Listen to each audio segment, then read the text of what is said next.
Thank you, Chairman. Good morning to all of you, and a warm welcome. It's particularly pleasing to see so many familiar faces here today in attendance. Regular followers of AVI Global Trust will be aware that our approach to investing is built upon a thorough analysis of opportunities around the world that enables us to buy into high-quality companies trading at substantial discounts to their true value. Along with that, we adopt a very active approach in the sense that we work hard engaging with management in order to encourage them to narrow that discount and to generate returns for all shareholders. We tend not to focus on broad market indices. Our portfolio is very benchmark agnostic, and we prefer to spend our time analyzing overlooked and neglected investment opportunities and building a concentrated portfolio that ought to deliver strong returns over time. Notwithstanding that, I'd like to take a few moments to take a look at broad market patterns over the past year and to look at our performance in the context of that. Over the past year, we generated what I would term a respectable 13.7% return, broadly in line with our old benchmark, but some way behind the new benchmark, the World Index. And when one looks back over the year across developed markets, across equities and developed markets, it has been a pretty positive year across the board, with double-digit absolute returns pretty much in all directions. Of course, the main story, however, was the continued very strong outperformance of US markets, and particularly within that, when one delves even further, the strong performance of the so-called Magnificent Seven, the group of very large, high-growth tech companies, along with some exposure to the most popular theme of artificial intelligence. What is notable when one looks at the performance of the S&P and the Mag 7 is that the vast majority of that performance was driven by those very few companies. When one looks at the 493 other companies in the S&P 500, and that's the grey line, the return is a much muted 35%, still very healthy, but some way behind the 78% of the Mag 7. And why that is relevant is that when one starts to look at the structure of the S&P 500 and the valuations, there are some areas of concern. When it comes to concentration, you see that the top 10 now make up 36% of those 500, that index of 500 companies, an extreme level that we haven't really seen previously.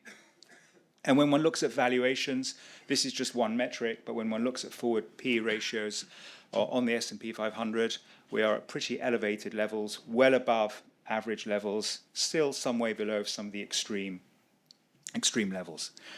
And what this says to us is not necessarily that the Mag 7 or the S&P 500 is destined to crash. I'm well aware of the arguments around US exceptionalism and the strong growth of these technology companies, which will probably continue. But it is a question of what is an appropriate valuation for these companies. And with a starting point at the valuation level that they are today, prospective returns must struggle at some point to generate consistent long-term returns as they have done over the previous 10 years. And the effects of concentration are that all the attention of investors is focused on this very small group of companies at the expense of other companies. And turning now to our perspective within AVI Global, at what we look at, this is where we see the greatest opportunity. Because when you look at our portfolio and our opportunity set, rather than observing elevated levels of valuation, levels of valuation that are approaching record highs or previous highs, you see quite the reverse. So starting on the right-hand side, looking at our investment universe and looking at some of the broad areas that we invest in and are exposed to, whether it's within the investment trust space, whether it's within holding companies, or whether it's in Japan, we see current discount levels. I'm not sure how to describe that colour. The sort of pinkish colour, very much at the wider end of the historic range, very much at the wider end of the range over the last few years, and certainly compared to the long-term average, the blue line, very much wider than that. And when one turns to the current portfolio, we measure the weighted average discount in our portfolio over time. And again, we're at levels that we tend to see at times of peak market stress, dislocation, weakness. The discount in our portfolio is currently 37%, the weighted average discount. And what's doubly interesting about that is that historically, when we tend to see those very wide discounts, they tend to be associated with times of market sell-off, market distress and panic, not in a benign environment or in a year in which we've seen pretty strong, healthy, absolute returns. All of which points to the fact that the opportunity set and the prospective returns for us looking forward here are as healthy and as encouraging as I've ever seen them. And as we start to talk a little bit more about some of the holdings and where the returns ought to come from, I'm confident that we can continue to deliver strong long-term performance as we have done since 1985 for our shareholders. So turning now a little bit towards the portfolio and what's gone on over the past year. On the left-hand side, you see a group of key exits. These were large positions that we held for a number of years. They include KKR and Apollo, the alternative asset managers, Hypnosis, the investment trust, and Schibsted, the family-controlled holding company in Norway. Each of them were very substantial investments for us, and each generated very strong returns on investment, as you see here in the box. They were exited during the year. And on the right-hand side, you see some of the new investments. And the purpose of this slide is to highlight to you that we are seeing interesting opportunities to exit successful investments and reinvest in what we think will deliver that strong performance looking forward. And we'll talk about some of these names as we move on through the presentation. But again, when you look at the concentration and the high conviction that we have, it does demonstrate a degree of excitement that we haven't seen historically when we look at our opportunity set. Within family-controlled holding companies, as you saw on the previous slide, we see very wide discounts. We see discounts across the universe of holding companies that we haven't seen since 2011 in the Euro crisis and 2008 in the Great Financial Crisis. We see a number of opportunities that we pass on. They are very wide discounts, but we don't actually see there are any catalysts or anything happening. But what does excite us is the fact that we see a good number of opportunities where we can buy into fantastically high-quality businesses. We can buy into them on record-wide discounts. And moreover, the icing on the cake is we can identify catalysts or events that are likely to materialize to unlock value. And that is what really drives the idiosyncratic returns that we seek for AVI Global. Within the closed-end fund space, many of you will be familiar that discounts have been at record-wide levels for the past few years. Some of that includes more traditional investment trusts. Some of those very wide discounts are in the more alternative space where we tend to focus. But what we've seen over the last 12 to 18 months is that those wide discounts now have attracted attention from more active investors. That's led to an increase in corporate activity. That's led to pressure on boards and managers to focus to a greater extent on higher standards of governance, capital allocation, and driving shareholder returns, all of which is positive for us and has been a rich source of returns for us over the past year. And finally, Japan, which represents about 20% of the portfolio today, has been a key area of activity for us over the last 5 or 6 years. Things in Japan on the corporate governance front and shareholder activism front have moved on in leaps and bounds over the past 12 to 18 months. We're seeing elevated levels of corporate activity now in Japan, both in small cap and in large cap, still off a very, very low and attractive valuation base. So Japan continues to throw up a large number of opportunities.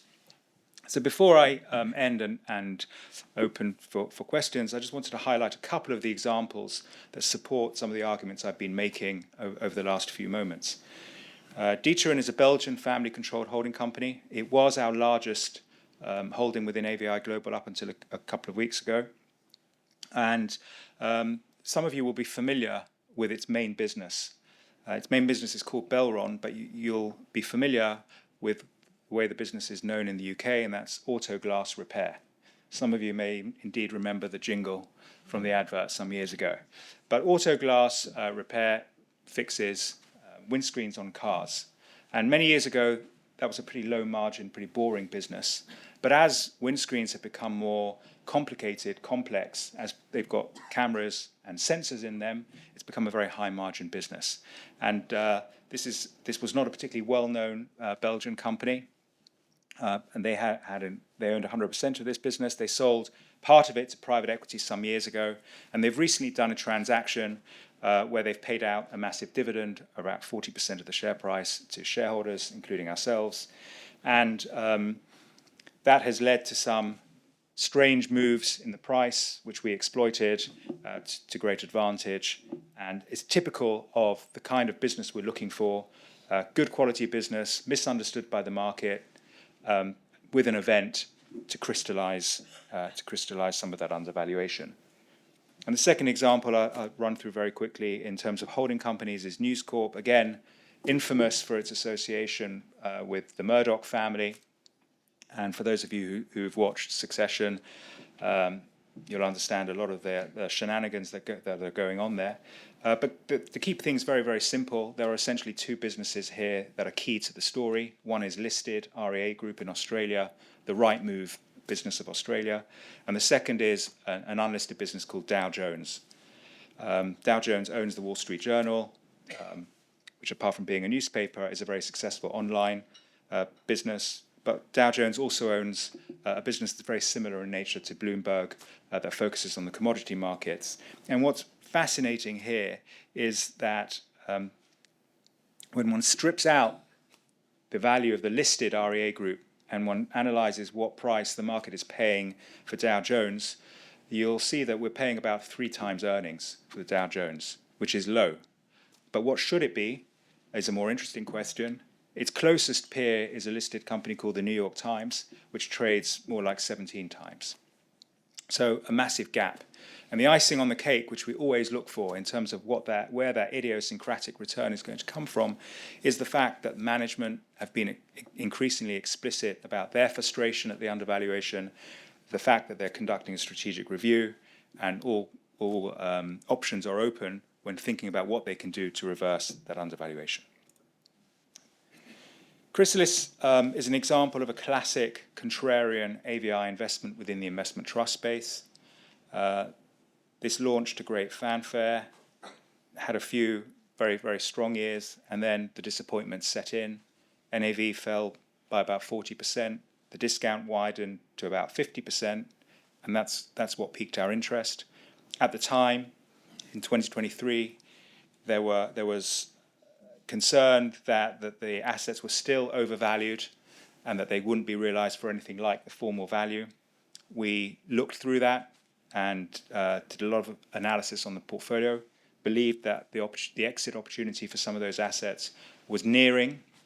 And in fact, when we look towards the next year, it's very likely that we'll see some exit activity, particularly at Klarna and possibly Starling as well. So very wide discount, an NAV that we thought was written down to a very realistic value and a lot of upside. And we have become the largest shareholder and use that power, if you like, to engage proactively with management regularly in order to ensure that they are pursuing the best policies for all shareholders.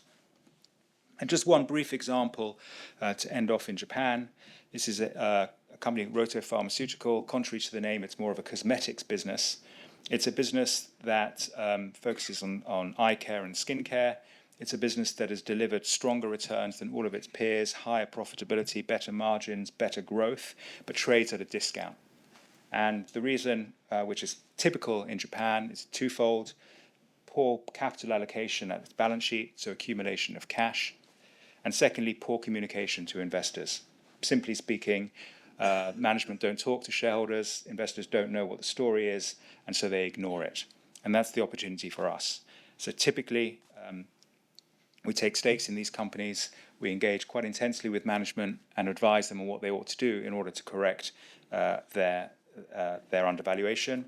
And as we are seeing, and as I said earlier, as we're seeing increasingly is the case in Japan, company management are coming under growing pressure from shareholders to do something about the share price, because if they don't, they will attract attention from aggressive, more hostile shareholders and even private equity who will seek to take them over.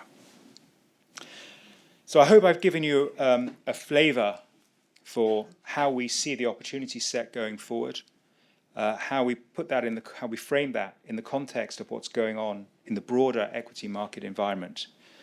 But in short, the team is as excited as I've ever seen them about the opportunities we are seeing. We have no shortage of ideas, but we want to build a highly concentrated, high conviction portfolio, which we think is the best recipe for generating genuinely differentiated returns. We have the capacity now, having exited from a number of names in recent weeks and having got cash back from D'Ieteren, to redeploy some capital and into both new ideas and ideas that had started appearing in the portfolio as small positions but now have the capacity to grow.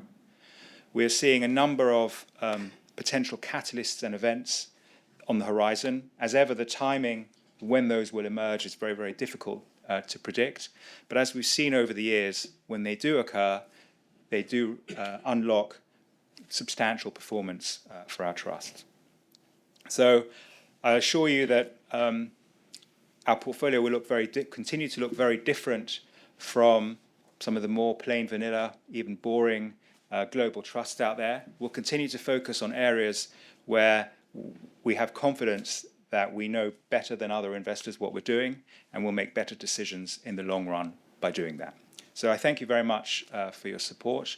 And if there are any questions, the chairman will now take care of those.